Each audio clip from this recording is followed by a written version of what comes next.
The silence before the words.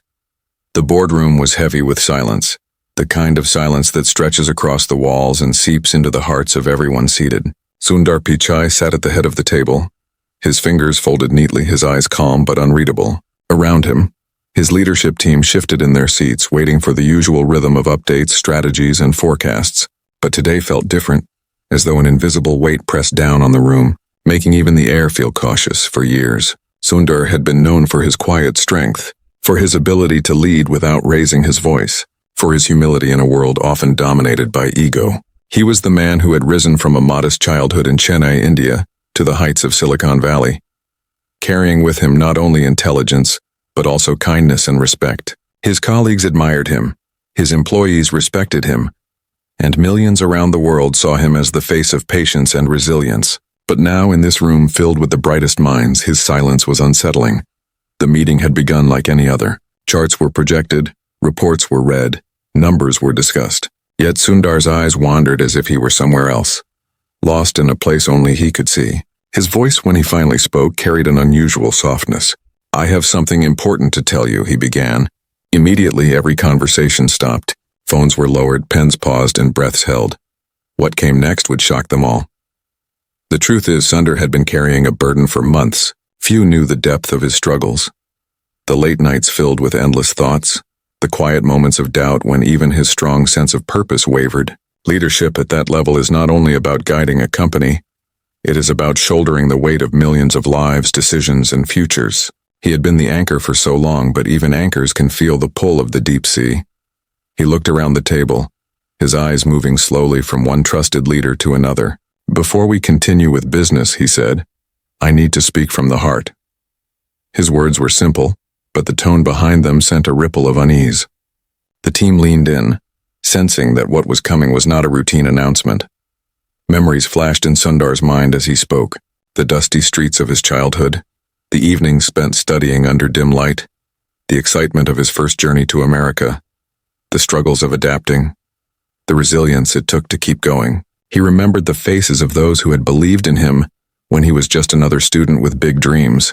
He remembered the challenges, the setbacks, the failures that had shaped him. And he remembered most of all the values that guided him: respect for every person, kindness even in conflict, and resilience when life tested him.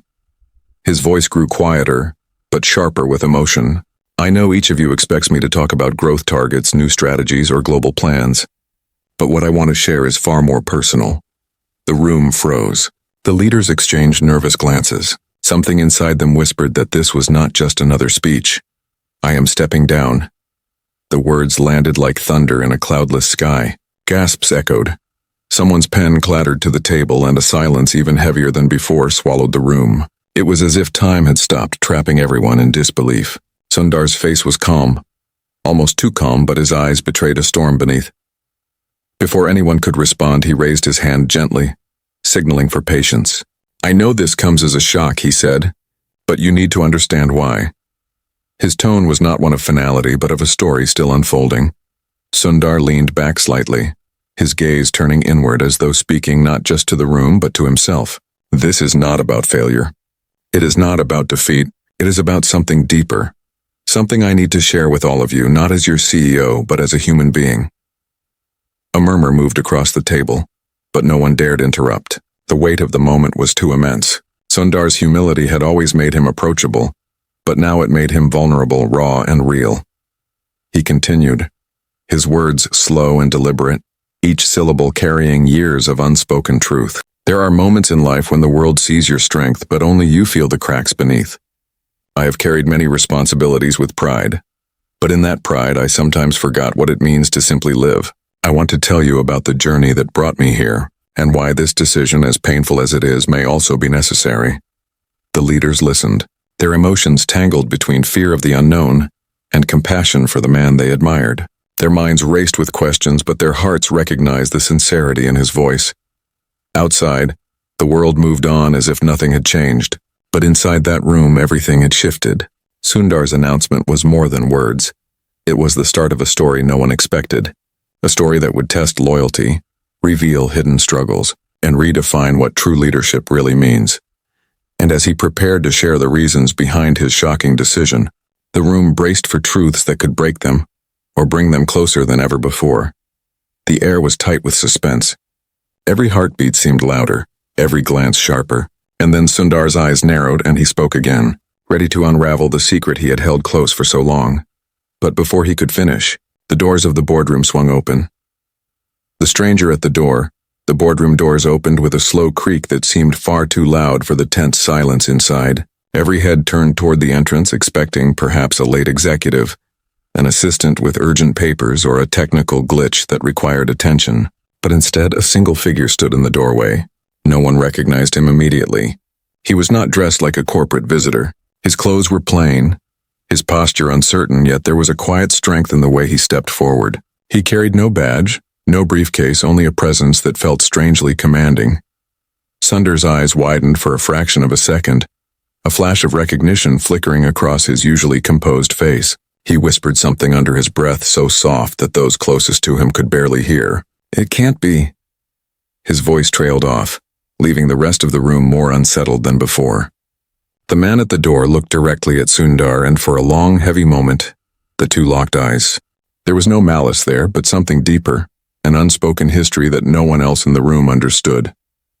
The stranger finally spoke, his tone calm but charged with emotion. "Forgive me for interrupting, but what you are about to say, Sundar, concerns not just them. It concerns me too." The room erupted in whispers. Who was this man? How did he know Sundar? And why did his voice carry the weight of unfinished stories? Security personnel at the edge of the room stepped forward, but Sundar raised his hand, signaling them to stop. "Let him speak," Sundar said firmly, though his voice trembled ever so slightly. The man walked closer, his steps deliberate, his eyes never leaving Sundar's. "You said you were stepping down," he began, his words slicing through the confusion in the room. "But before you do, they deserve to know the truth. Not the version you plan to give, but the real one." A gasp swept through the leadership team. The idea that there was more beneath Sundar's shocking announcement, that another layer of truth existed, was almost unbearable. Sundar inhaled deeply, as if preparing to carry a burden he had hoped to lay down gently, but now realized would only grow heavier. "Perhaps you are right," he admitted softly. "Perhaps they do deserve to know everything. But are you ready to hear it?" His question was directed not at the stranger, but at the entire room. The leaders shifted uncomfortably, their faces pale, their hands clenched. The stranger took a seat at the far end of the table, uninvited, but unchallenged. His presence filled the space with a strange duality, both unwelcome and necessary. Sundar leaned forward, his voice steady now, though his eyes revealed the storm inside. "You see me as your leader, the CEO who makes decisions, speaks at conferences, and represents this company. But what you do not see is the man who has been haunted by choices long before these walls were built around me. I cannot lead you honestly if I hide the roots of those choices." A silence settled again, but this time it was sharper, like the edge of a blade. Sundar's mind drifted back to the past, to a younger version of himself who had stood at many crossroads. He remembered the sacrifices of his parents, the endless struggle for education, the weight of expectations that grew heavier with each success. He remembered the kindness of teachers who believed in him, and the cruelty of moments when the world told him he was not enough. The stranger broke the silence. "They need to know about the night everything changed for you, the night that shaped the man they see now, the night you never spoke of." Sundar's face hardened, not in anger, but in the deep pain of memory resurfacing. His voice lowered almost to a whisper. "That night was the beginning of everything, and also the shadow I have carried since." One of the leaders, unable to hold back, finally spoke. "What night? What happened?" Their voice cracked under the pressure of not knowing. Sundar closed his eyes, and in the darkness behind his lids, the memory returned in fragments. The sound of distant trains, the smell of rain on hot pavement, the echo of a conversation that tore him open. He opened his eyes again, glistening with emotion. "There was a time when I almost gave up everything. My studies, my dreams, my hope. I was ready to walk away from the future you now see as inevitable. But something happened that night. Someone changed the course of my life forever. And that person," he paused, looking directly at the stranger, "is sitting right there." Gasps filled the room again. The leaders leaned in, caught between disbelief and hunger for truth. The stranger's expression softened, and for the first time a hint of sorrow crossed his face. "You would not be here if not for what happened then," he said. "And yet you never told them. You never told anyone." The weight of untold history pressed down on the room, suffocating in its intensity. Sundar's voice broke through the tension, quiet but commanding. "I did not tell them, because I thought they only needed the polished story, the version where resilience alone carried me forward. But the truth is more complicated. It involves fear, failure, shame, and kindness that came from an unexpected place. It involves a choice I almost did not make." The room held its breath. This was no longer about business or leadership. This was about humanity, about the raw truth of a man they thought they knew but were only just beginning to understand. Sundar's hand trembled slightly as he rested it on the table. "If I am to step down, you must know why. And to know why, you must hear that story." And as the room leaned closer, hearts pounding, Sundar began to open the door to the memory that had haunted him for decades, a memory that might finally explain everything. "The night that changed everything," Sundar's voice lowered as though the weight of memory pressed against his chest, forcing him to slow down to measure each word. "It was many years ago," he said softly. "Long before this company, long before the responsibilities that you now see on my shoulders. I was a student then, full of dreams but crushed by doubt. Life had stretched me thin, and the walls seemed to close in tighter every day." The leaders leaned forward, their bodies tense, their eyes unblinking. The stranger at the far end of the table bowed his head slightly, as if he too was traveling back to that same night, the night that bound their lives together. Sundar drew a deep breath. It was raining that evening.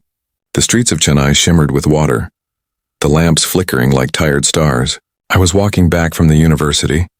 My shoes soaked, my books clutched against me to shield them from the storm, but the storm outside was nothing compared to the storm inside. I had just received news that shook me to the core. My scholarship had been delayed again. The financial aid that kept my studies alive was uncertain, and my family had already sacrificed more than they could afford. I felt like a burden, like my dreams were a cruel weight dragging everyone down with me. That night I truly believed I could not continue. He paused, his eyes clouding as he spoke. I reached the railway bridge, the place where trains roared past like unstoppable beasts. I stood there staring into the darkness, the rain dripping into my eyes, blending with the tears I refused to admit. The thought came uninvited, yet sharp as a blade. What if I just stopped fighting? What if I let it all go? The room fell utterly silent, the gravity of his confession pressing on every heart. No one had imagined that Sundar, the calm leader they admired, had ever stood so close to giving up. His hands trembled as he continued. But then, out of the shadows, a voice spoke. Not a loud voice, not a commanding one, but a gentle voice that somehow cut through the storm. It said, "Do not do this. You do not know what tomorrow will bring." Sundar's gaze shifted to the stranger, and the connection between them became undeniable. "That voice belonged to him," he said, pointing gently toward the man at the end of the table. A ripple of shock moved across the room. The leaders exchanged glances, realizing this stranger was not just a passerby in Sundar's story. He was the very thread that kept it from unraveling. Sundar continued, his tone rich with gratitude and pain. He stepped out from the shadows, a man I had never seen before, a man who had nothing to gain from stopping me. Yet he stood there in the rain, speaking to me as though my life mattered more than I believed. He told me about his own struggles, about the times he too had wanted to surrender and how he had found strength in the most unexpected places. He spoke with kindness, with honesty, and with a humility that pierced through my despair. The stranger finally lifted his head, his eyes glistening. "I did not save you," he said quietly, his voice shaking with emotion. "You saved yourself. I only reminded you that you had something worth fighting for." But Sundar shook his head gently. "No.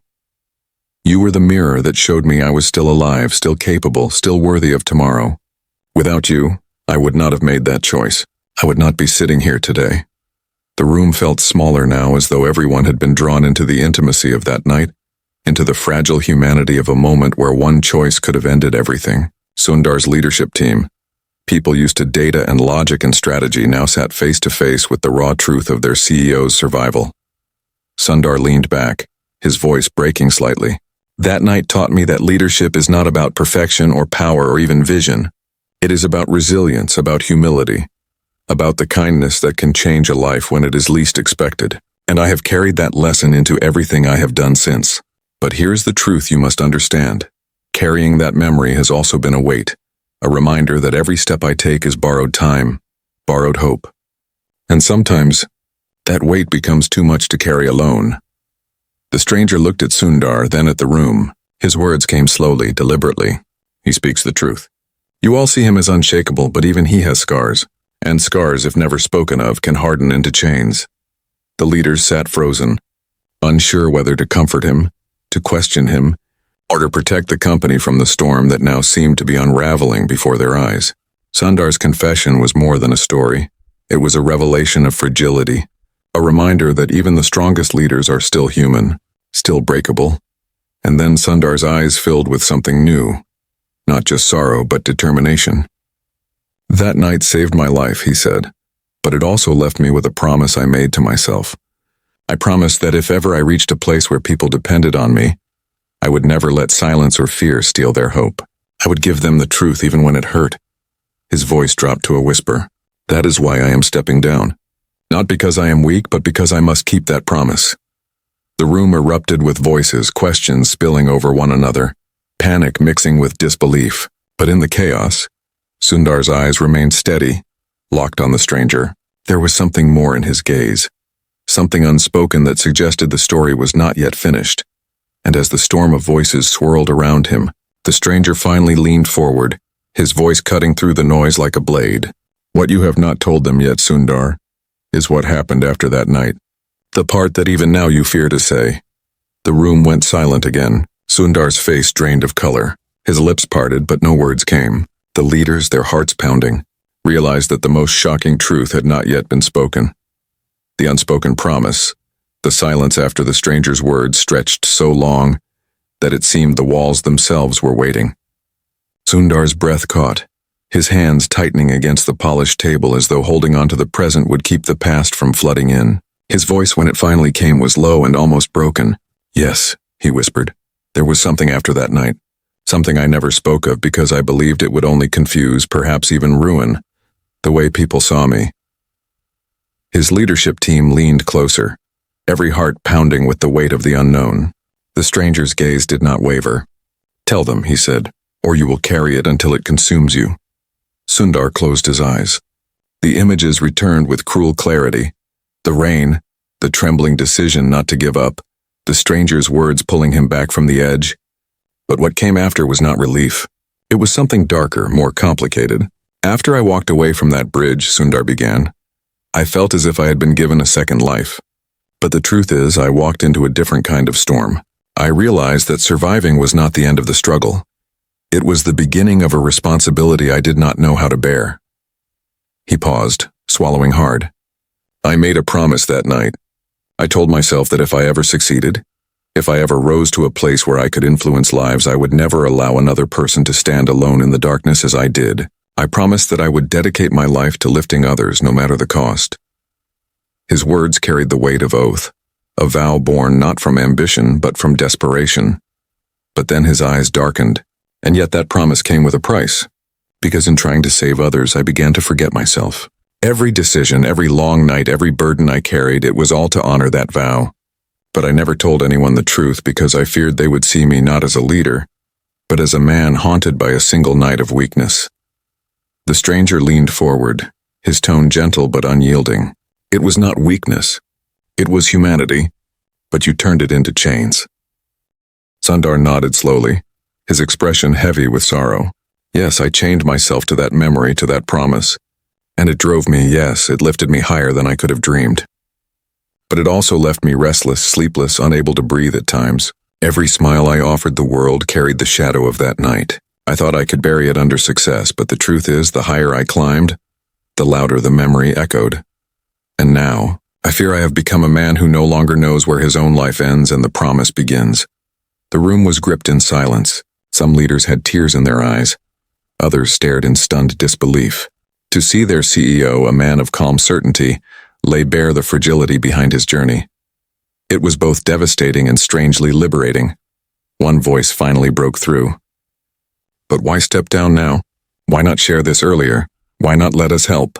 The question trembled with desperation. Sundar's eyes softened with sorrow. because I did not want to appear fragile in front of those who looked to me for strength. I thought if I spoke of that night, it would diminish everything we had built together. But now I realize that silence is its own form of betrayal, and if I keep carrying this alone, I will break. And a broken leader cannot serve anyone. The stranger's eyes glistened with unspoken emotion. He is right.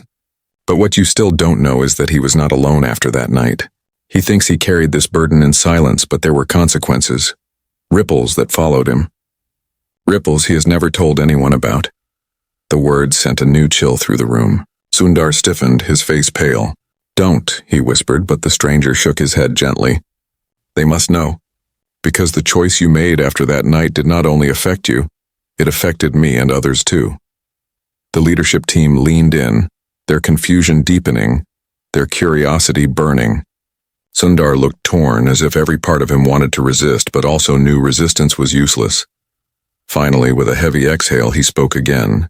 "After that night, I made decisions that saved me, but also left scars on others. Scars I thought would fade, but they did not. And if you truly want to know why I am stepping down, it is not only because of the weight I carry, it is because those scars have returned, and they are demanding to be faced." His words lingered like a storm cloud before rain, filling the room with dread. What scars? What hidden past had followed him here, into the highest office of power? The stranger looked at Sundar, then at the team. "The story you are about to hear is not about success or failure. It is about debt, an unspoken debt that has finally come due." And in that moment, as the room braced itself, Sundar lowered his gaze, ready to reveal a truth that could shatter everything they thought they knew about him. The unspoken debt. The boardroom felt colder now, as if the truth itself had drawn the warmth out of the air. Sundar sat still, his hands folded tightly, his shoulders heavy with memories he had long kept hidden. The stranger's words echoed in every corner, an unspoken debt that has finally come due. The leaders, who once saw themselves as architects of a company's future, now found themselves silent witnesses to a confession that reached deeper than business, deeper than leadership. Sundar's eyes shifted slowly toward the stranger. There was pain there, but also resignation. The look of a man who had finally stopped running from himself. "The night I nearly gave up," Sundar began, his voice steady but faint, "was not only about me. When you stopped me on that bridge, when you pulled me back from the edge, you gave me a chance to live again. But that chance did not come without cost. What I have never admitted is that I left you behind with a burden that should have been mine." The stranger's gaze dropped to the table, his silence heavier than words. Sundar continued. "He was struggling too that night. I never asked why he was there, never asked what storm had brought him to the same place. I only heard his words, let them lift me, and then I walked away. I promised myself I would honor the life I nearly lost. But in doing so, I left him to fight battles alone. I carried forward while he carried scars." The leadership team shifted uneasily. The idea that their CEO's survival was tied to another man's suffering unsettled them in ways they could not name. One of them finally asked, "What happened to him after that night?" The question hung in the air like a blade, sharp and demanding. The stranger raised his eyes, and for the first time his voice trembled. "I paid the price of silence. I had my own dreams, my own ambitions, but they crumbled after that night. I put all my strength into saving him, and when he walked away, I was left with emptiness. I never blamed him, but the truth is his rise came at the cost of my fall." Gasps broke the stillness. Sundar closed his eyes, guilt etched into every line of his face. "And that," he said softly, "is the debt I have carried. I built my life, my career, my success on the second chance he gave me, while never returning to ask if he survived his own darkness. I told myself I would repay the world with kindness, that I would lift others to make up for what I abandoned. But the truth is I never repaid him, and now he is here reminding me of what I cannot escape." The room felt smaller, suffocating under the weight of revelation. The leaders, who had come into the meeting expecting strategies and targets, were now watching a story of survival, guilt, and betrayal unfold before their eyes. One leader spoke, her voice breaking with emotion. "But Sundar, you have lifted millions through your work, through your leadership. How can you say you have not repaid that night?" Sundar shook his head slowly. "Lifting strangers does not erase the silence between two souls. I gave the world my resilience, but I never gave him the acknowledgement he deserved. I built towers of progress, but beneath them lay the foundation of a debt unpaid." The stranger leaned forward, his eyes searching Sundar's. "And now you think stepping down will free you from this debt?" Sundar looked down, his voice quiet. "No, stepping down is not freedom. It is honesty. It is me admitting that no title, no achievement can erase the shadow of that night. I must face it. And facing it means letting go of the mask I have worn for so long." The leaders sat frozen, torn between admiration for Sundar's honesty and fear for what it meant for the company. Questions churned in their minds. What happens next? Who will lead? And most of all, what other truths lie buried in the silence of their leaders' past? And then, just when the room thought the revelations had reached their peak, the stranger spoke again, his words slicing the air with new urgency. "There is more they must know, Sundar. Because the debt is not only about you and me.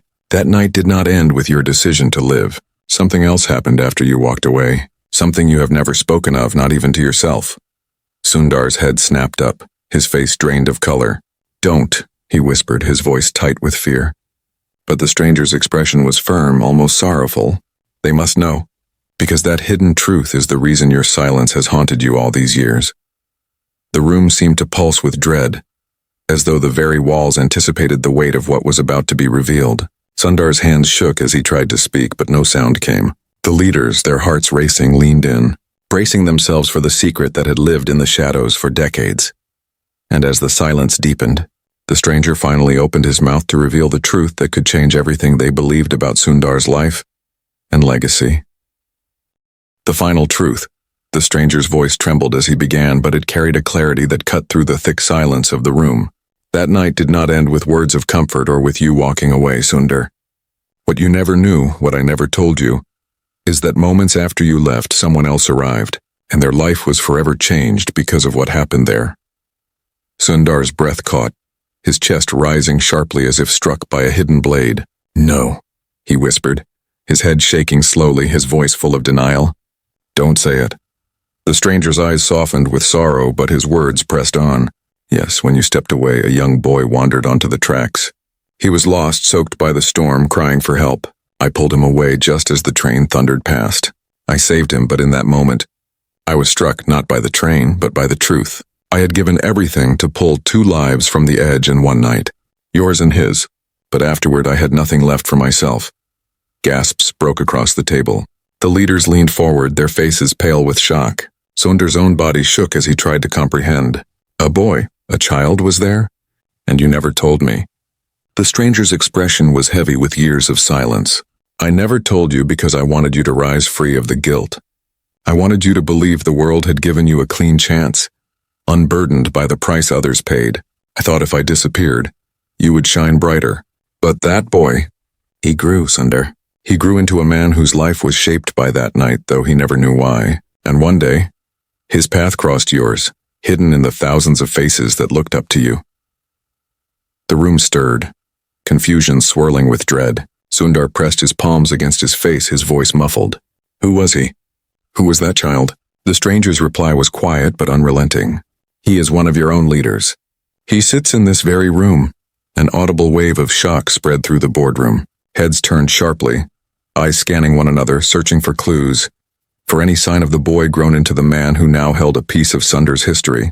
Every leader shifted uncomfortably, some looking away, others staring with disbelief. Sundar's eyes darted across the table, trembling with urgency. "Who? Tell me who." The stranger did not answer directly. Instead, he looked down the line of leaders, his gaze resting on a man who had always been quiet, reserved but fiercely loyal. The man's eyes widened as the truth began to dawn on him. "It was me," he whispered, his voice breaking. "All these years I thought my life was saved by chance, that the storm simply passed. But now I remember, the face in the rain, the arms pulling me away. It was you." The revelation cracked the room wide open. Sundar's heart sank, his body trembling as he looked between the stranger and the man who had been at his side for years, without ever knowing their connection. Tears burned his eyes as he realized how deeply the past had woven itself into the present, how the night he thought belonged to silence had secretly tied 3 lives together forever. The stranger spoke again, his voice soft, carrying the weight of release. "This is the debt, Sundar, not just to me but to him. The truth is not meant to destroy you, it is meant to free you. You were never alone in your pain, and neither was he. but you could not see it because you carried your shame like armor, hiding the very humanity that could have united you. The leader sat stunned, their hearts unraveling under the gravity of what they had just heard. Sundar bowed his head, his tears falling freely now, unhidden, unashamed. All these years I thought my life was built on silence and on guilt.